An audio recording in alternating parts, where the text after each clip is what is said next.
সেদিন রাতেও আমি ঠিক 12টায় অনলাইনে এলাম।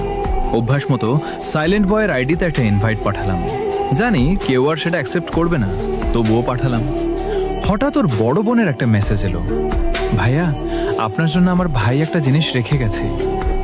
আমি অবাক হয়ে লিখলাম, আমার জন্য? উনি উত্তর দিলেন, হ্যাঁ, ফোন বিক্রি করার আগের রাতে ও নিজের হাতে একটা চিঠি লিখেছিল। বলেছিল যদি কোনোদিন আপনার সঙ্গে আর কথা না হয় তাহলে চিঠিটা যেন আপনাকে পাঠিয়ে দিই।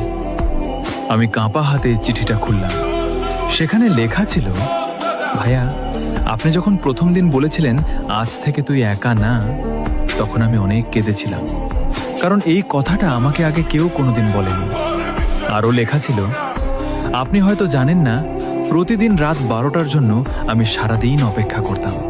গেম খেলার জন্য না, আপনার সঙ্গে দুটো কথা বলার জন্য। শেষের লাইনটা পড়ে আমি আর নিজেকে সে সামলাতে পারলাম না।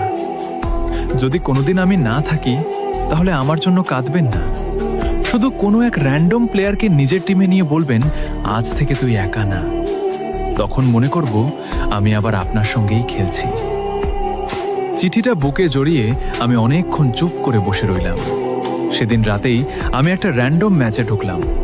ম্যাচে একটা ছোট্ট ছেলে ভয়ে ভয়ে ভয়ে বলল, ভাইয়া আমাকে কিক করবেন না প্লিজ। আমার চোখ ভিজে উঠল।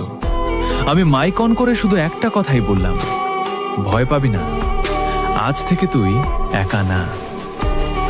সেদিন মনে হলো সাইলেন্ট বয় চলে যায়নি।